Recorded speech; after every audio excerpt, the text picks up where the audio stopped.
Le 26 minutes sport.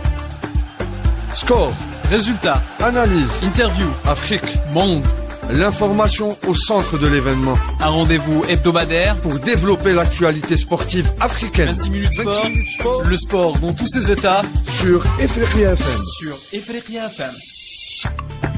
Salutations l'Afrique, Salama Nagadef, Ndjaraman, Ayo Boto, à tous les auditeurs de Ifriqiya FM, la voix de l'Afrique.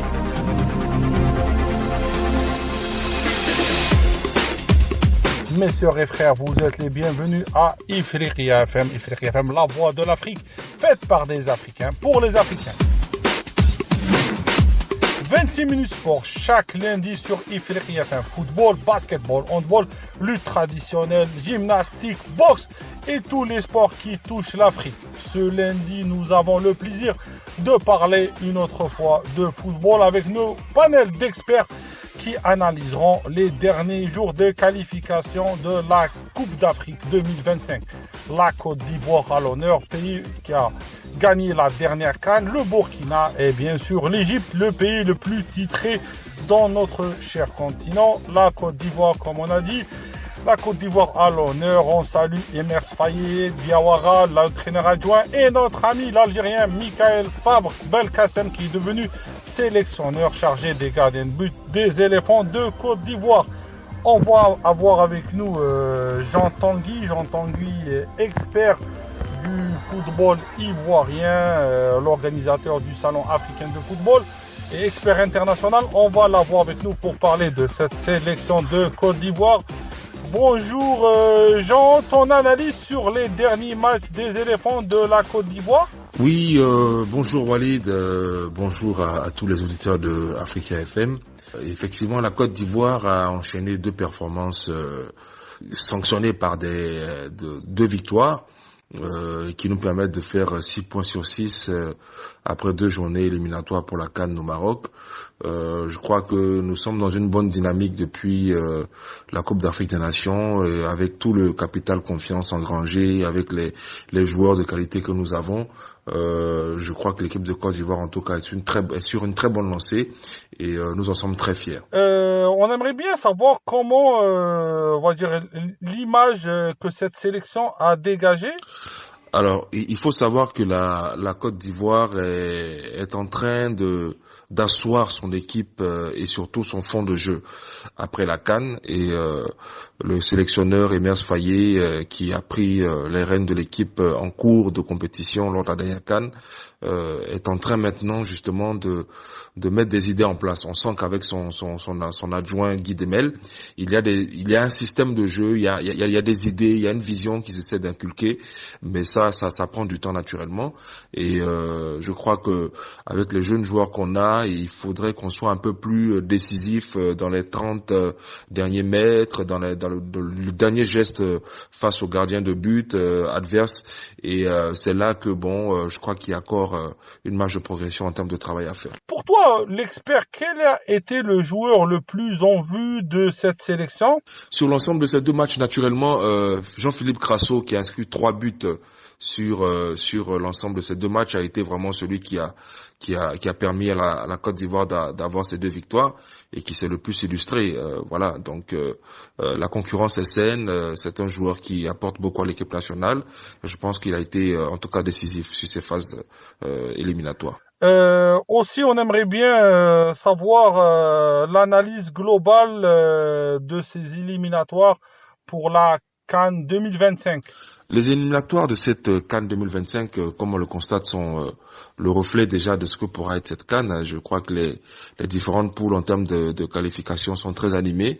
Les équipes, en tout cas, font de très beaux matchs et aucune place n'est déjà garantie. Je voudrais en tout cas me féliciter de cette dynamique et puis remercier Africa FM pour toujours être au cœur de l'actualité du football africain. Merci Jean Tanguy de ta disponibilité et de ta gentillesse. On est là, Ifriqiya FM, on est solidaires entre Africains. De Jean Tanguy, on bascule vers Clément Diakité. Clément Diakité, responsable de communication de l'ASEC Mimosa, l'ASEC d'Abidjan, club formateur de Côte d'Ivoire, journaliste et aussi amoureux et passionné du football africain. Comme nous, on va l'avoir avec nous, Jean. Clément, bonjour Clément. Une analyse des matchs des éléphants. Quel était pour toi le meilleur joueur aux côtés de cette équipe d'Emers Faye et comment tu vois le futur match de cette équipe ivoirienne, comme tu le vois, toi, expert? Bonjour, cher ami, et salut à tous vos auditeurs de Africa FM. Alors, je dirais tout simplement que le champion d'Afrique a confirmé son rang. 2 matchs, 2 victoires, 4 buts inscrits, 0 encaissés. Face à la Zambie d'abord, nos pachydermes ont eu du mal à trouver leur repère et à force d'insister, ils ont fini par trouver la faille. Et score final 2-0 avec surtout la manière, avec une belle philosophie de jeu. Pour la deuxième rencontre contre les Sao du Tchad, on a vu une équipe ivoirienne maîtrisant parfaitement son sujet, qui aurait pu inscrire plusieurs buts, mais qui s'est contenté de marquer 2 buts. Et comme d'ailleurs au match aller, un match de la première journée à Bouaké face donc au Chipolo Polo. Alors vous me demandez quel sera selon moi les points à travailler sur les matchs d'octobre. Alors je dirais que si les Ivoiriens ont été dominateurs sur leurs 2 premières sorties pour le compte de ces éliminatoires de la CAN 2025, ils gagneraient à être plus adroits devant le but. Il faut se créer beaucoup d'occasions grâce à leur jeu limpide, un jeu fluide, mais un jeu qui manque de consistance en attaque. Voilà, donc il va falloir être beaucoup plus présent en attaque. Il faut avoir une bonne présence en attaque surtout, notamment se créer des bonnes connexions entre les différentes lignes.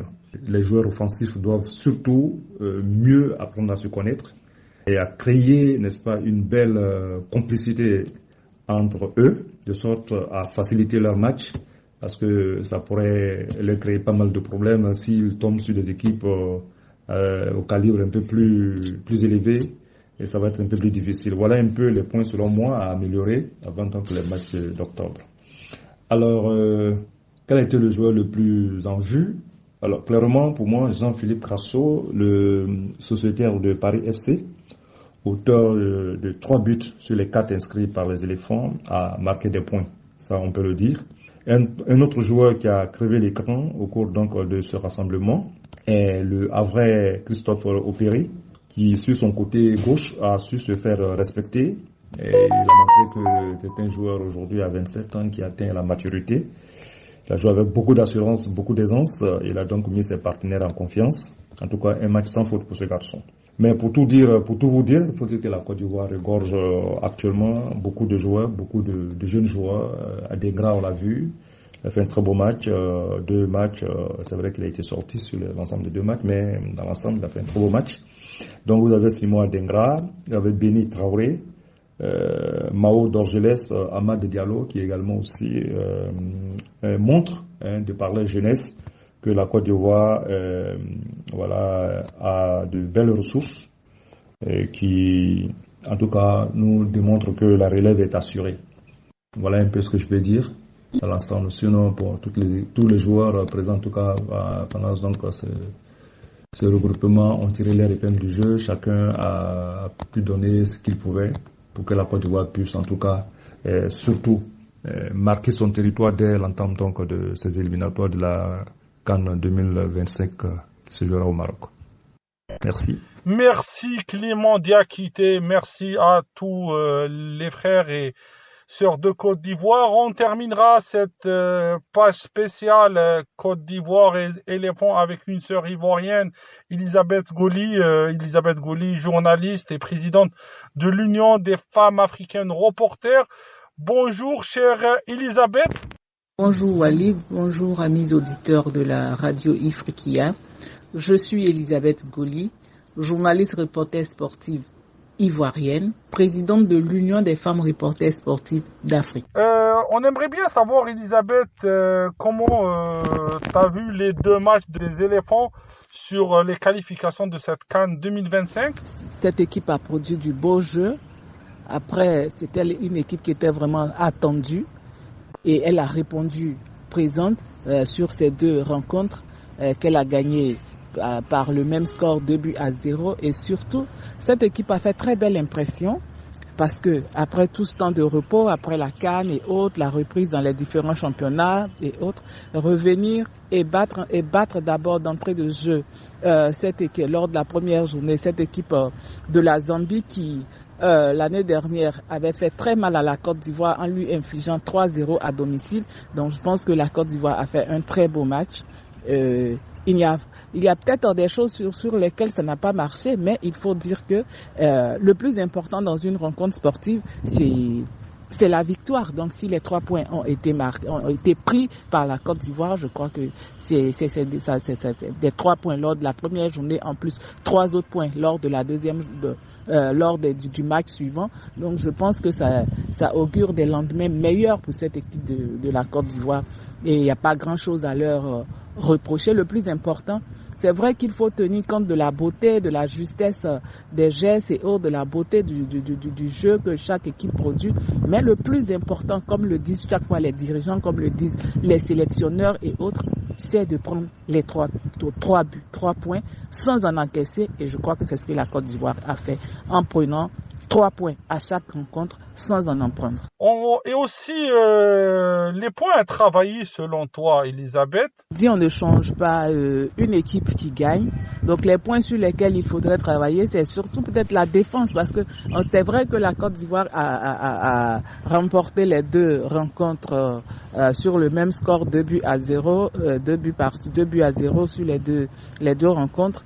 Ce qu'il faudrait travailler, c'est surtout la défense, parce qu'on sait que cette équipe de la Côte d'Ivoire, la sélection ivoirienne, a toujours été déconcentrée. Après avoir remporté, elle a du mal à protéger ses acquis, même si c'est lors de ces 2 rencontres, elle a pu le faire. C'est déjà bien, mais il faut surtout travailler sur la concentration, amener les jeunes gens à se concentrer pour ne pas encaisser de but, pour ne pas relâcher avant que l'arbitre n'ait sifflé la fin de la rencontre. À côté de cela, il faut essayer il n'y a pas grand chose à leur reprocher, mais c'est surtout, pour moi, c'est surtout la concentration au niveau de la défense. Et la plupart du temps aussi, la Côte d'Ivoire encaisse sur des coups de pied arrêtés. Alors c'est cela qu'il faut travailler, mais tout ça, c'est des questions relatives à la concentration. Donc pour moi, c'est ça le problème, la difficulté que rencontre l'équipe ivoirienne. Sinon, à part ça, au niveau de l'attaque, vous avez remarqué que la Côte d'Ivoire a une belle attaque, elle respire bien, et surtout, on voit qu'on a un entraîneur qui sait faire une très belle lecture du match, et il a toujours eu des remplacements judicieux, des remplacements qui ont toujours porté leurs fruits. Donc voilà, on leur dit courage de continuer dessus et surtout de se concentrer, de ne surtout pas se prendre pour les plus forts, et puis voilà, ça passe. Et une question que j'avais posée à Clément et à Jean, le joueur le plus en vue pour avoir vraiment le titre du meilleur joueur de ces 2 journées de qualification. Quel a été le joueur le plus en vue? Sans contexte, c'est Crasso. On ne s'attendait vraiment pas à lui. En 2 rencontres, il marque 3 buts. Donc c'est le joueur le plus en vue. Et puis après lui vient bien d'autres joueurs. Mais pour ces 2 rencontres, le joueur le plus en vue, ça a été Crasso. Et puis pour moi, à un degré moindre, Jean-Michel Seri. Voilà, merci. Merci Elisabeth Goli de ta gentillesse et de ta disponibilité pour Ifriqiya FM. Pour rappeler, Elisabeth, elle est présidente de l'association ou l'Union africaine des reporters sportifs féminines. On te remercie, Elisabeth.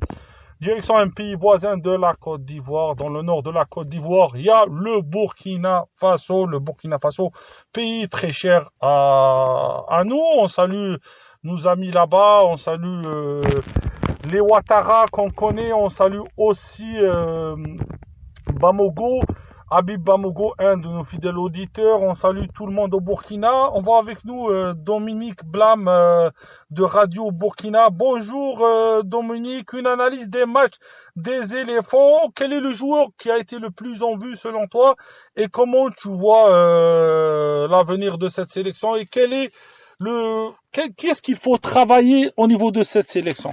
Bonsoir, Ifriki Yafa FM en Algérie. Je suis Dominique Bamar, Radio Burkina.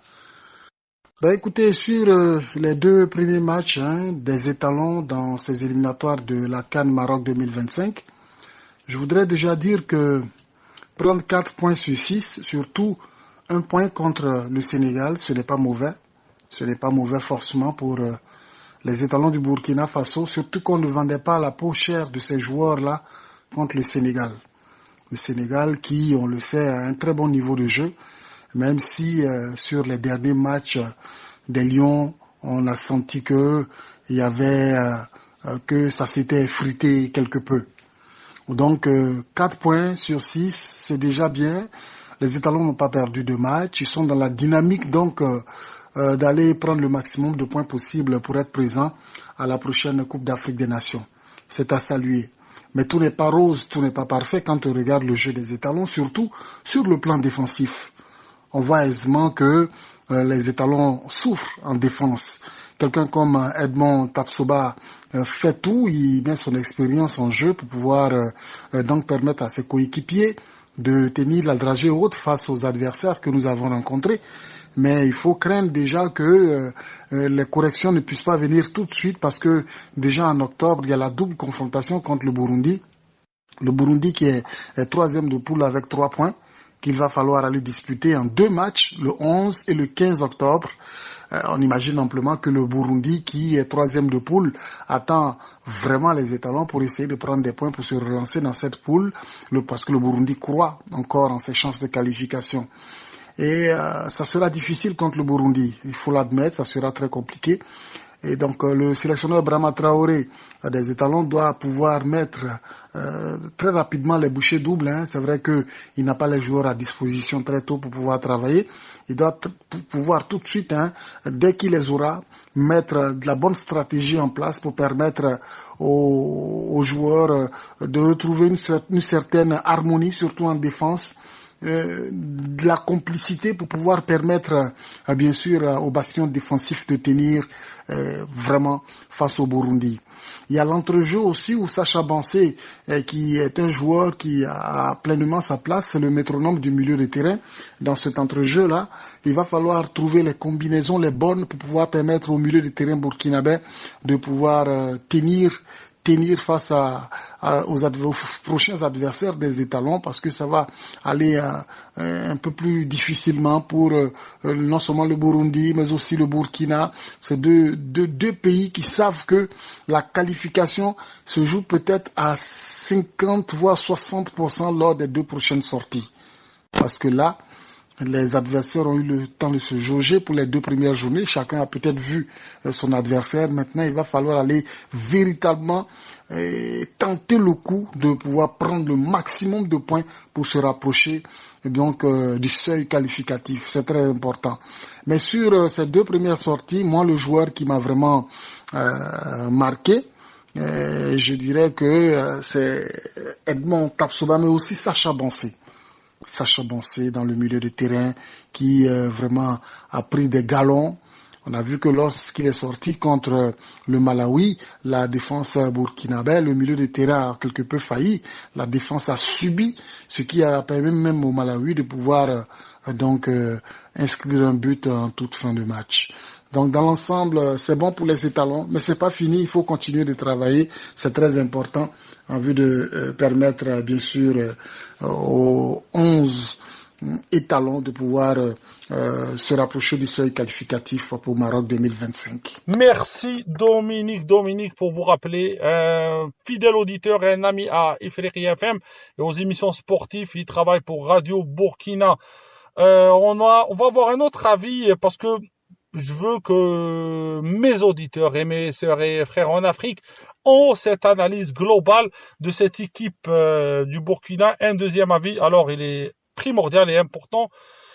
Ablam Gini Ouassou, de journaliste aussi spécialiste de ces étalons du Burkina. On va l'avoir avec nous. Bonjour Ablam, parle-nous des 2 premières sorties de ces étalons du Burkina. Oui, bonjour Walid. J'avoue que les 2 premières sorties des étalons du Burkina Faso, pour ce qui concerne les 2 premières journées des éliminatoires de la Coupe d'Afrique des Nations CAN 2025 qui aura lieu au Maroc, sur les 6 points, le Burkina a réussi donc à obtenir 4. C'est largement, je dirais, satisfaisant ou bien suffisant. Je le dis par rapport à l'effectif qu'on avait avant ces matchs-là. Vous n'êtes pas sans savoir qu'il y a eu assez de polémiques autour de la non-convocation de Bertrand Traoré et de Issifou Dao. Donc, on évolue un peu avec la peur au ventre.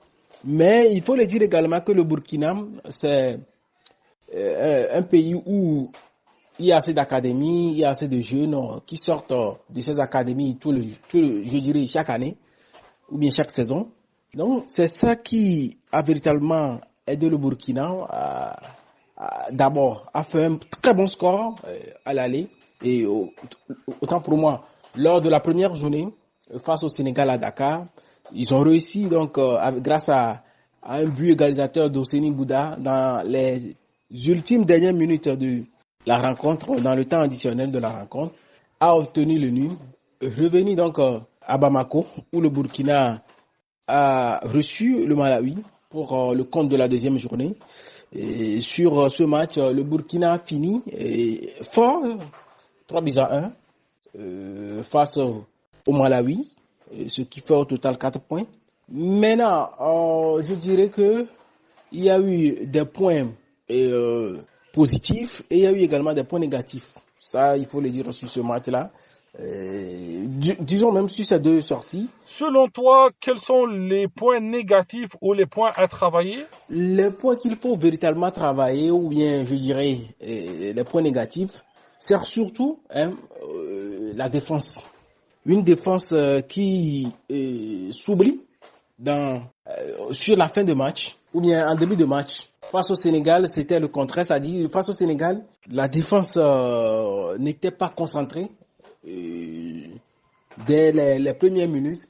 Ça a fait que on a caissé le but marqué par Sadio Mané sur une bourde, une erreur. C'est ce qu'on a constaté également face au Malawi.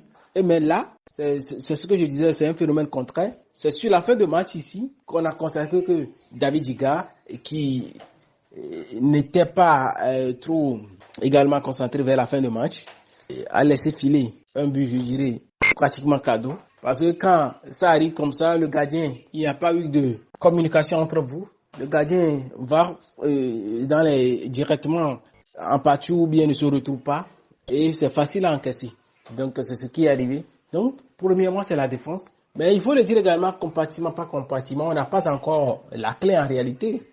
Que ce soit au niveau de l'attaque, il y a des choses à ajuster. Et en milieu de terrain, ça va un peu, surtout face au Malawi, ça va un peu avec les Sacha Mansé. J'espère que Brahma Traoré, le sélectionneur, va donc travailler beaucoup plus. Va surtout regarder ces 2 matchs-là. Parce que ces 2 matchs sont des matchs de référence pour lui. C'est sa première victoire depuis qu'il est là. Au total, 6 matchs. Donc, et il a obtenu sa première victoire sur ces 6 matchs-là. On va espérer, on va croiser les doigts pour que d'ici octobre, il puisse, je dirais, régler ces détails-là pour que en octobre face au Burundi lors de la double confrontation, le Burkina arrive à nouveau à tirer ses épingles du jeu et espérer maintenant à travers cette double confrontation qu'il a un pas au Maroc pour la CAN prochaine qui aura lieu en 2025. Aussi, quel est le joueur qui a été vraiment en vue dans cette sélection? Je pense que le joueur qui a le plus séduit durant ces 2 matchs, bon, ils étaient tous au foulé moulin, et que ce soit Lassina Traoré, qui a signé un doublé contre le Malawi, mais même Hassan Bandé a donné beaucoup plus de lui-même. Que ce soit Hosseini Bouda, Edmond Tapsoba, tout le monde était présent. Et Hervé Kofi. Mais dans le lot, celui qui a frappé le plus dans l'œil ou bien dans les yeux du plus sportif et même des recruteurs si possible, c'est Ousmane Kamara. Kamara, un pied gauche également. Bon, pour le moment, on ne pourra pas dire pied gauche magique parce que c'est un jeune qui vient, il arrive. Il a joué un tout petit peu le rôle de Bertrand Traoré. Bertrand qui est absent durant ces 2 matchs-là. Parce qu'on cherchait depuis là un gaucher également à la trempe de Bertrand Traoré qui pourra conserver la balle et qui pourra également, quand le Burkina mène au Marquois, faire traîner un tout petit peu le jeu ou bien animer autrement le jeu, techniquement parlant. Donc, on le dit, mais le Bertrand Traoré reste le leader technique de cette équipe. Donc, on espère qu'avec Ousmane Kamara, on va retrouver un second Bertrand Traoré, un second souffle. Merci Ablam de ta gentillesse. On salue tous les amis et frères au Burkina Faso, du Burkina, de Ouagadougou, direction Le Caire, Amr Fahmi, notre expert du football égyptien, journaliste polyglotte. Je vous invite à aller le voir, à lire ses publications sur les réseaux sociaux parce qu'il est toujours là avec des belles réflexions. Bonjour Amr. Bonjour mon ami, c'est toujours un plaisir d'être avec les auditeurs d'Ifriqiya FM, être avec vous. C'est toujours un plaisir pour moi. Amr, comment s'est passé les jours en sélection? Quelles sont les nouvelles du football égyptien? Oui, avant tout, je veux dire que ce sont des jours tristes pour le football égyptien parce que l'ancien sélectionneur des Pharaons, Yahya Garal, est décédé. J'espère qu'il repose en paix, que Dieu ait pitié de lui. Mais oui, les 2 premiers matchs de l'Égypte pendant cette phase de qualification étaient un grand succès de Hossam Hassan, le sélectionneur, parce que l'Égypte a marqué 7 buts à encaissé 0 buts. Donc 2 victoires, 6 sur 6 de points. C'est toujours très important d'entamer la phase de qualification comme ça. Donc oui, je vois tout positivement malgré l'absence des joueurs importants. L'Égypte a réussi à prendre les 6 points face à la Cap-Vert au Caire et après face au Botswana à Francistown. Il y a des bons signes comme la volonté d'attaquer depuis la première minute. Il y a beaucoup de joueurs qui peuvent faire la différence, qui peuvent marquer. On avoue que le dernier match, une victoire égyptienne à 4-0 sans Moustapha Mohamed, l'attaquant de Nantes, sans Omar Marmouche, l'attaquant de Francfort, les 2 étaient blessés. Donc, mais l'Égypte, c'est toujours l'Égypte. On a pu marquer, on a pu jouer, on a pu dominer l'adversaire. Oui, c'était top, c'était parfait, super, sans problème. Amr, comment tu vois les prochains matchs des Pharaons qui seront contre la Mauritanie? Oui, les matchs d'octobre, on va jouer 2 fois face à la Mauritanie. La Mauritanie avec le coach Amir Abdou, c'est une sélection forte.